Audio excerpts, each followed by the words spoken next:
I'm okay. You're okay. By Thomas A. Harris, MD. 3. The 4 Life Positions. Page 33. For the sadness in legitimate humor consists in the fact that honestly and without deceit it reflects in a purely human way upon what it is to be a child. Søren Kierkegaard. Very early in life every child concludes, I'm not okay. He makes a conclusion about his parents, also, you're okay. This is the first thing he figures out in his lifelong attempt to make sense of himself and the world in which he lives. This position, I'm not okay, you're okay, is the most deterministic decision of his life. It is permanently recorded and will influence everything he does. Because it is a decision it can be changed by a new decision. But not until it is understood. In order to support these contentions I wish to devote the first part of this chapter to an examination of the situations of the newborn, the young infant, and the growing child, in both the pre-verbal and verbal years. Many people insist they had a happy childhood and concluded nothing like I'm not okay, you're okay. I believe strongly that every child concludes it. Happy childhood notwithstanding. First, I wish to examine the situation of his entry into life and to point to the evidence that the events of his birth and his infant life are recorded, even though they are not remembered. In this connection we note again Penfield's conclusions that the brain performs 3 functions, 1. Recording, 2. Recalling, and 3. Reliving. Although recall from the earliest period of life is not possible, we have evidence that we can and do relieve the earliest experiences in the form of returning to the feeling state of the newborn infant. Because the infant cannot use words, his reactions are limited to sensations, feelings, and perhaps vague, archaic fantasies. His feelings are expressed by crying or by various body movements that indicate either distress or comfort. His sensations and fantasies, though ineffable because of his wordlessness at the time they were recorded, do replay occasionally in dreams in later life. To illustrate, a patient reported a dream that had recurred throughout her life. Each time she had this dream, she awoke in a state of extreme panic, with rapid heartbeat and heavy breathing. She struggled to describe the dream but she could not find words for it. In one attempt at description she said she thought she felt as if she were just a tiny, little, small speck, and big, huge, round, cosmic things were swirling around me, like great spirals, getting bigger and bigger, and threatening to engulf me, and I just seemed to disappear in this vast, enormous thing. Though her report was accompanied by her observation about losing her identity, the nature of the extreme panic would seem to indicate there may have been a fear of losing her life, as a primary biological reaction to the threat of death. Some time later she again reported the dream. It was the first time she had dreamed it for about a year. She had been traveling, and she and her husband had eaten lunch in an out-of-the-way restaurant with an atmosphere of a higher quality than the foods. She did not feel well when they returned to their hotel, so she lay down for a nap. She fell asleep. It was not long before she awoke in the panic of this same dream. She also had severe stomach cramps, which had me all doubled up in pain. No recent event had been particularly anxiety-provoking, and the panic dream seemed to have some direct connection with the extreme, primordial gut pain. The dream was still indescribable, however, she did report another sensation, the feeling that she was suffocating. Page 34. Certain information about the patient's mother helped to suggest a possible origin of this dream. The mother, a large, plump woman, had breastfed her children and had held to the idea there was no problem that eating would not cure. Her idea of well cared for children was well-fed children. She also was an aggressive, domineering woman. We deduced, which is all we can do, that the dream had its origin in a time before the patient had words, since she could not describe the content. The association with the belly cramp suggested some connection with an early eating experience. The probability is that if, as an infant, the patient had had enough, or had had a full feeling and quit nursing, the mother would insist she have more. This was before the era of demand feeding, fill up now, it will have to last you. Feelings of dream state, sleepiness, suffocation, and stomach cramps could have been present. The content, the small thing being engulfed by huge, cosmic things, could have been a replay of the infant's perception of her situation, herself, the small speck, being engulfed by the huge, round things, mother's breasts, or the huge presence of the mother herself. This type of dream material lends support to the assumption that our earliest experiences, though ineffable, are recorded and do replay in the present. Another indication that experiences are recorded from the time of birth is the retention of past gains. The infant's responses to external stimuli, although at first instinctual, soon reflect conditioned or learned, or recorded, experience. For instance, he learns to look in the direction of mother's footsteps. If all experiences and feelings are recorded, we can understand the extreme panic, or rage, or fear we feel in certain situations today as a reliving of the original state of panic or rage or fear that we felt as infants. We can think of this as a replay of the original tape. To understand the implications, it is important to examine the situation of the infant. In reference to Figure 7, we see a line representing a span from the moment of conception to the age of 5. The first block of time is the 9 months between conception and biological birth. During these 9 months there occurred a beginning of life in the most perfect environment the human individual may ever experience. This way of life is referred to as a state of symbiotic intimacy. Page 35. Figure 7. Births of the individual from conception to age 5. Then, at biological birth, the little individual, within the brief span of a few hours, is pushed out into a state of catastrophic contrast in which he is exposed to foreign and doubtless terrifying extremes of cold, roughness, pressure, noise, non-support, brightness, separateness, and abandonment.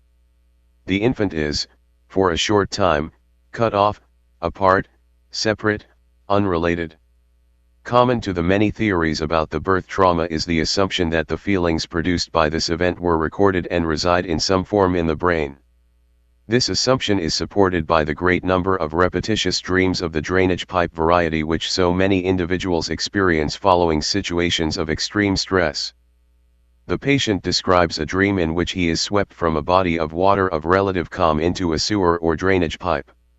He experiences the feeling of increasing velocity and compression. This feeling also is experienced in the state of claustrophobia. The infant is flooded with overwhelming, unpleasant stimulations, and the feelings resulting in the child are, according to Freud, the model for all later anxiety. 1. Within moments the infant is introduced to a rescuer, another human being who picks him up, wraps him in warm coverings, supports him, and begins the comforting act of stroking. This is the point, Figure 7, of psychological birth. This is the first incoming data that life out there isn't all bad. It is a reconciliation, a reinstatement of closeness.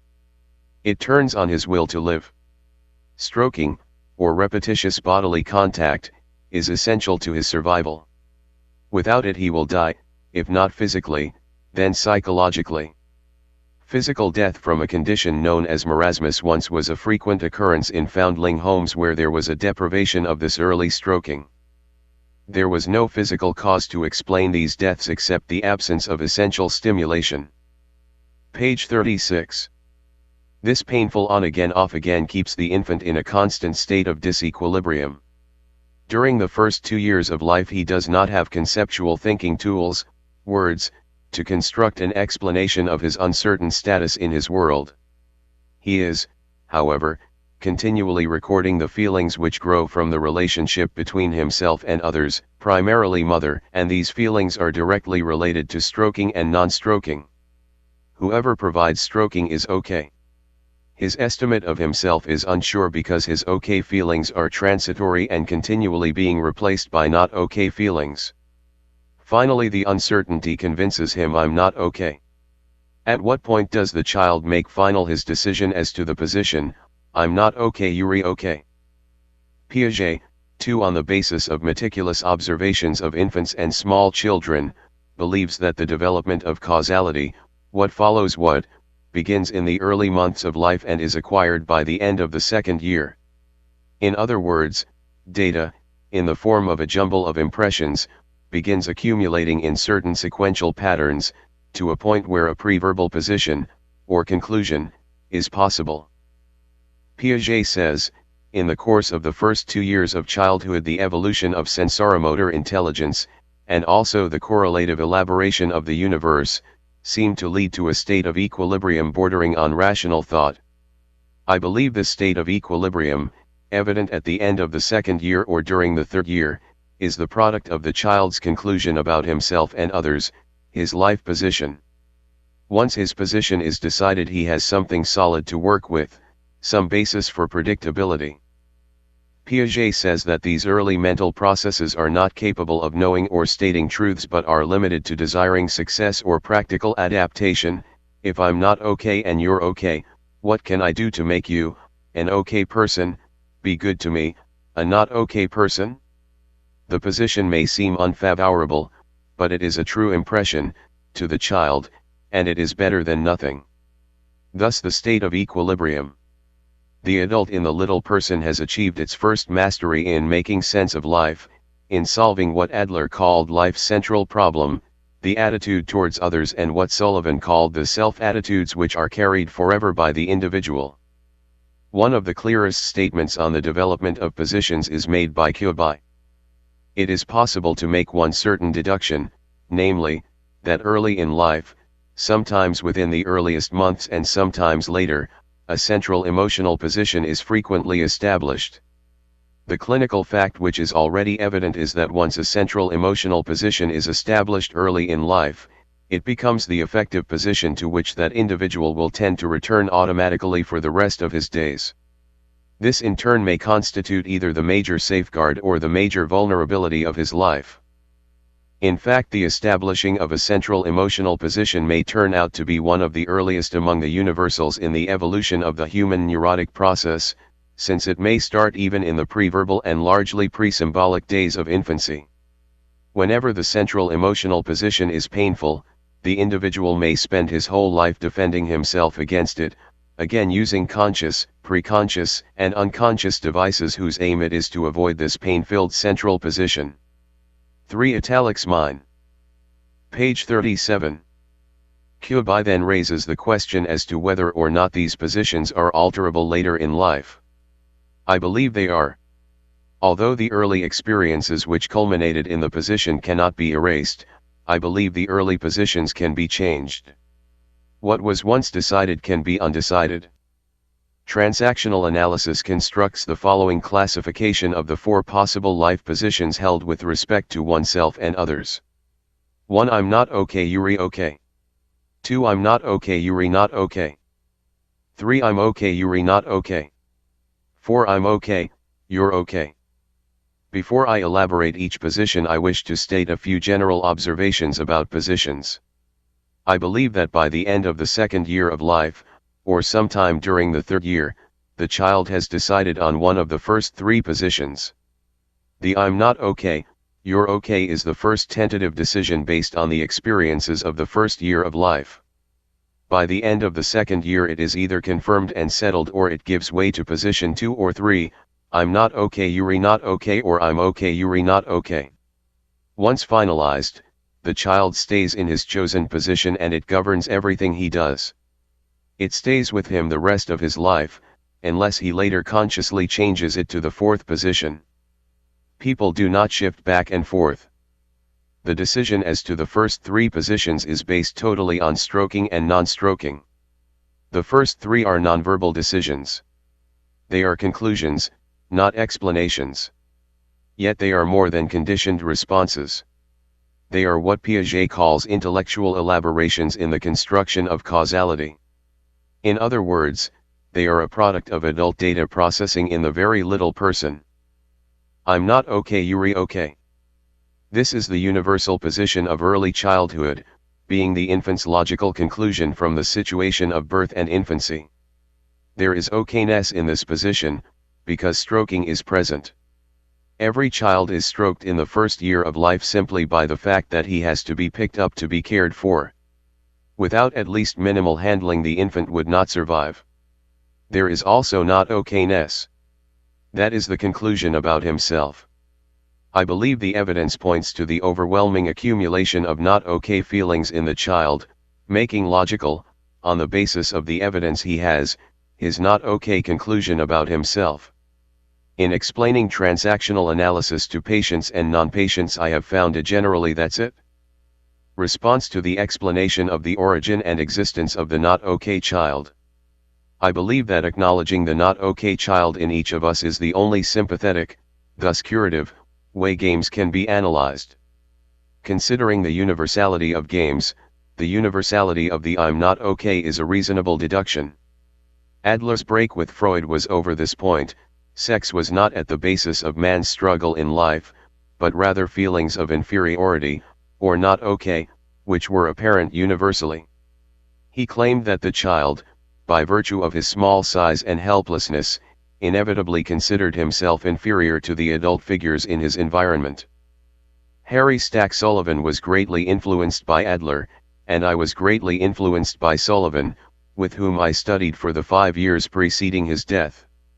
Sullivan, whose central contribution to psychoanalytic thought was the concept of interpersonal relationships, or transactions, claimed that the child built his self-estimate totally on the appraisal of others, what he called reflected appraisals. He said, page 38, the child lacks the equipment and experience necessary to form an accurate picture of himself, so his only guide is the reactions of others to him. There is very little cause for him to question these appraisals, and in any case he is far too helpless to challenge them or to rebel against them. He passively accepts the judgments, which are communicated empathetically at first, and by words, gestures, and deeds in this period. Thus the self-attitudes learned early in life are carried forever by the individual, with some allowance for the influence of extraordinary environmental circumstances and modification through later experiences. 4. In the first position, the person feels at the mercy of others. He feels a great need for stroking, or recognition, which is the psychological version of the early physical stroking. In this position there is hope because there is a source of stroking you're okay, even if the stroking is not constant. The adult has something to work on. What must I do to gain their strokes, or their approval? There are 2 ways in which people may attempt to live out this position. The first is to live out a life script * that confirms the not okay. It is written unconsciously by the child. The script may call for a life of withdrawal, since it is too painful to be around okay people. Thus a person may seek stroking through make-believe and engage in an elaborate wish life of if one and when I. Another person's script may call for behavior which is provoking to the point where others turn on him, negative stroking, thus proving once again, I'm not okay. This is the case of the bad little boy. You say I'm bad so I'll be bad. He may kick and spit and claw his way through life and thus achieve a fraudulent integrity with at least one constant he can count on, I'm not okay, you're okay. There is a kind of miserable sense in this, in that the integrity of the position is maintained, but it leads to despair. The ultimate resolution of this position is giving up, leading to institutionalization, or suicide.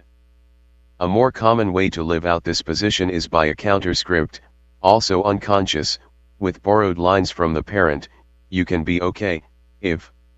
Such a person seeks friends and associates who have a big parent because he needs big strokes, and the bigger the parent, the better the strokes. Okay strokes can only come from okay people, and the parent is okay, as it was in the beginning. This person is eager, willing, and compliant to the demands of others. Some of our best people are where they are because of these efforts to gain approval. However, they are committed to a lifetime of mountain climbing, and when they reach the top of one mountain they are confronted by still another mountain. The not okay writes the script, the you're okay, and I want to be like you, writes the counter script. Neither works in producing happiness or a sense of lasting worth, however, because the position has not changed. No matter what I do, I'm still not okay. Once the position is uncovered and changed, the achievements and skills that have resulted from the counter script can serve the person well when he builds a new and conscious life plan with the adult. Page 39. I'm not okay, you're not okay.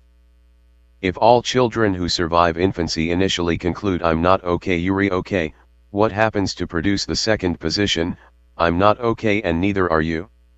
What happened to the you're okay? What happened to the source of stroking? By the end of the first year something significant has happened to the child.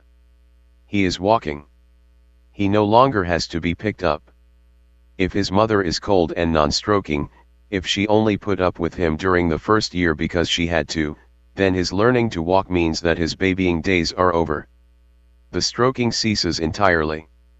In addition, punishments come harder and more often as he is able to climb out of his crib, as he gets into everything, and won't stay put. Even self-inflicted hurts come more frequently as his mobility sends him tripping over obstacles and tumbling downstairs. Life, which in the first year had some comforts, now has none. The stroking has disappeared.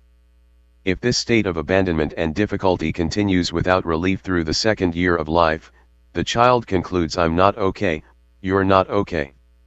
In this position the adult stops developing since one of its primary functions, getting strokes, is thwarted in that there is no source of stroking. A person in this position gives up. There is no hope. He simply gets through life and ultimately may end up in a mental institution in a state of extreme withdrawal, with regressive behavior which reflects a vague, archaic longing to get back to life as it was in the first year during which he received the only stroking he ever knew, as an infant who was held and fed. It is hard to imagine anyone going through life without any stroking. Even with a non-stroking mother there most certainly appeared persons who were capable of caring for a person in this position and who, in fact, did stroke. However, once a position is decided, all experience is selectively interpreted to support it. If a person concludes you're not okay, it applies to all other people, and he rejects their stroking, genuine though it may be. He originally found some measure of integrity or sense in his early conclusion, therefore new experiences do not readily break it down. This is the deterministic nature of positions. Also, the individual in this position stops using his adult with regard to his relationships with others.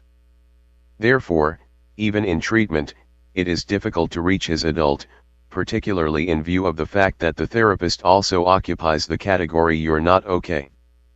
There is one condition in which I'm not okay, you're not okay may be the initial position, rather than secondary to the first. This is the condition of the autistic child. The autistic child remains psychologically unborn. Infantile autism appears to be the response of the immature organism to catastrophic stress in an external world in which there is no stroking which gets through to him. The autistic child is one, who in the critical early weeks of life, did not feel himself to be rescued. It is as if he found nobody out there after his catastrophic expulsion into life. Page 40. Scopular 5 concludes there is a physiological factor which combines with insufficient stroking to produce the autistic child. The factor is thought to be a high stimulus barrier so that the stroking which is given does not register. He may not be totally deprived of stroking, but he may be deprived of his sensation of it, or an accumulation of his sensations of it. The infant is then seen by the parents as a non-responsive child. He doesn't like to be held, he just lies there, he's different, and then even the stroking which has been given is withheld because he doesn't like to be held. It is possible that vigorous stroking, more than is given ordinarily, may have overcome the barrier. Once I observed an 11-year-old, nonverbal, autistic boy evidence the seeming perception of the I am not okay, you're not okay position by an intense, repeated hitting with his fist, first his counselor, and then his own head. It was as if he were acting out his view of life, you're not okay and I'm not okay. Let's smash both of us. I'm okay, you're not okay. A child who is brutalized long enough by the parents he initially felt were okay will switch positions to the third, or criminal, position, I'm okay, you're not okay. There is okayness here, but where does it come from? Where is the source of stroking if you're not okay? This is a difficult question considering that the position is decided in the second or third year of life. If a 2-year-old concludes I'm okay, does this mean his okay is the product of self-stroking, and, if so, how does a small child stroke himself? I believe this self-stroking does in fact occur during the time that a little person is healing from major, painful injuries such as are inflicted on a youngster who has come to be known as the battered child. This is the child who has been beaten so severely that bones and skin are broken. Anyone who has had a broken bone or massive bruises knows the pain. Common in battered children are extremely painful injuries such as broken ribs, smashed kidneys, and fractured skulls. How does the every breath agony of broken ribs or the excruciating headache from blood in the spinal fluid feel to a toddler? Every hour 5 infants in this country receive injuries of this kind at the hands of their parents. I believe that it is while this little individual is healing, in a sense lying there licking his wounds, that he experiences a sense of comfort alone and by himself, if for no other reason than that his improvement is in such contrast to the gross pain he has just experienced.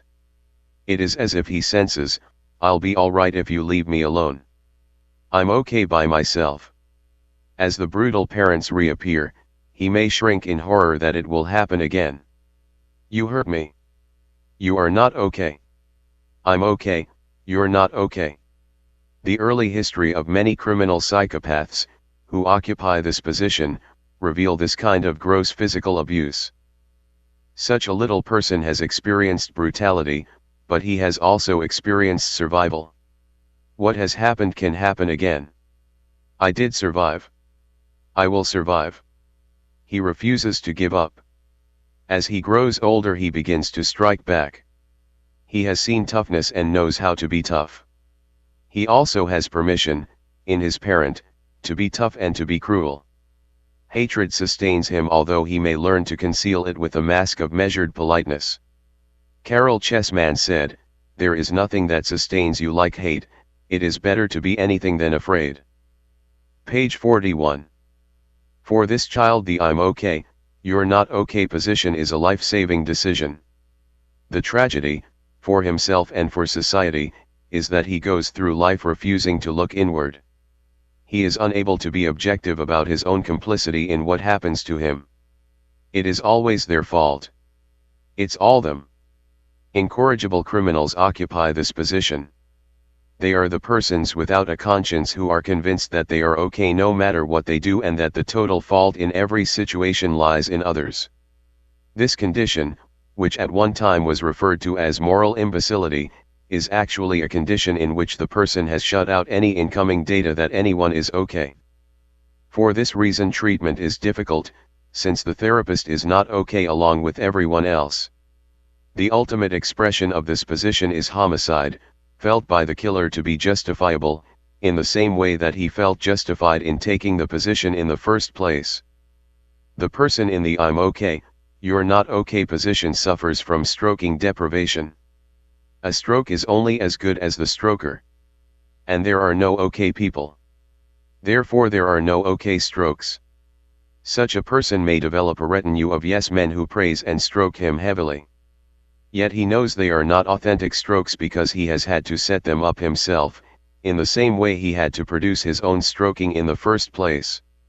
The more they praise him the more despicable they become, until he finally rejects them all in favor of a new group of yes men. Come close so I can let you have it is an old recording. That's the way it was in the beginning. I'm okay, you're okay. There is a fourth position, wherein lies our hope. It is the I'm okay, you're okay position. There is a qualitative difference between the first three positions and the fourth position. The first three are unconscious, having been made early in life. I'm not okay, you're okay came first and persists for most people throughout life. For certain extremely unfortunate children this position was changed to positions 2 and 3. By the third year of life one of these positions is fixed in every person.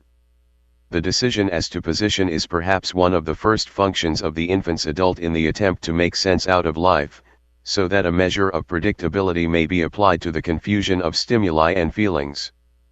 These positions are arrived at on the basis of data from the parent and child. They are based on emotion or impressions without the benefit of external, modifying data.